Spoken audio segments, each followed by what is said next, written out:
Tahun 1921, KGPAA Mangkunegara VII berhasil membangun Taman Balekambang yang mengadopsi konsep taman kota di luar negeri. Taman berusia seabad lebih itu memang cocok dengan nama Balekambang. Mangkunegara VII tidak asal ketika memberi nama Taman Megah sebagai hadiah untuk masyarakat yang tinggal di wilayah Mangkunegaran kala itu. Merujuk Pustaka Sarin Basa Jawa karangan Padma Sukaca, 1967, istilah tersebut memuat makna Oma Satengahe Sagaran. Sedari awal berdiri, terdapat rumah yang berada di tengah kolam.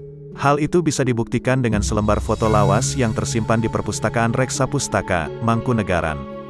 Saking populernya di alam pemikiran Jawa, nama Balekambang memiliki sejumlah sinonim yang diinventarisasi Pujangga Jawa Modern, Padma Susastra, 1898, yaitu Pantimarta, Prasika, Yasakambang, Mandakini, dan Madekambang. Di dalam taman, dijumpai dua patung perempuan ayu yang kerap dijadikan latar berfoto ria oleh pengunjung. Patung yang berada di tengah taman bernama Partinah, sedangkan yang di tengah kolam bernama Partini. Maklum jika Balekambang kala itu punya sebutan Partini Tuin, yang berarti Taman Partini.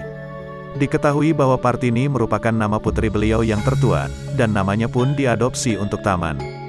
Kolam air ini di masa silam digunakan untuk olahraga renang oleh kawula dalem rakyat. Dalam memori kolektif, tersiar kabar bahwa air kolam sanggup menyembuhkan penyakit kulit dengan cara berendam, bertapa kungkung. Sementara itu, lokasi yang ditandai dengan patung Partinah, juga nama putri Mangkunegara ke-7, merupakan hutan kota. Oleh sebab itu, area ini disebut Partinah Bos. Sebetulnya, Mangkunegara VII membubuhkan nama Balekambang, terinspirasi dari beberapa cerita klasik yang berkembang dalam kehidupan orang Jawa. Meski Mangkunegara VII pernah bersekolah di Belanda dan mengadopsi konsep Garden City, milik bangsa Eropa, namun bukan berarti ia meluputkan sesobek kisah ketimuran. Sebagai aristokrat Jawa, pembesar istana berpikir berbeda tersebut tak melepaskan nilai-nilai luhur yang terkandung dalam cerita pewayangan. Demikian pula perkara Balekambang, dalam fragmen Irawan Rabi, yang dibakukan Redi Suta, 1932, bisa dijumpai konsep Griya Balekambang. Dari fragmen itu, diketahui bahwa Balekambang merupakan ruang nyaman dipersiapkan untuk pertemuan dan berkasih mesra suatu pasangan yang baru saja melepas masa lajang. Artinya, Balekambang merupakan tempat nyaman yang diimpikan. Di samping paham jagat pewayangan, Mangkunegara VII menggandrungi warisan kuno leluhur Jawa, semisal percandian. Kosakata Balekambang dijumpai pula dalam cerita percandian. Fakta ini tersekam dalam serat Ardakanda, 1905, yang menuduhkan Balekambang berada di lingkungan candi syarat dengan keteduhan, patirtan, dan kawasan asyik untuk plesiran publik. Orang-orang betah ngelaras dan bercengkrama di situ. Kenyataan ini dirasakan pula oleh orang Solo dan sekitarnya sewaktu berekreasi di Taman Balekambang untuk keluar sejenak dari rutinitas dan mengobati kejenuhan. Taman Balekambang di era kolonial berhasil mencuri hati seniman asing untuk singgah, bahkan dijadikan latar untuk berekspresi.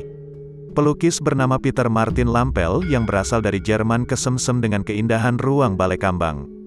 Di samping melukis di tempat yang teduh ini, ia menikmati tontonan wayang orang yang tersaji di Taman Balekambang.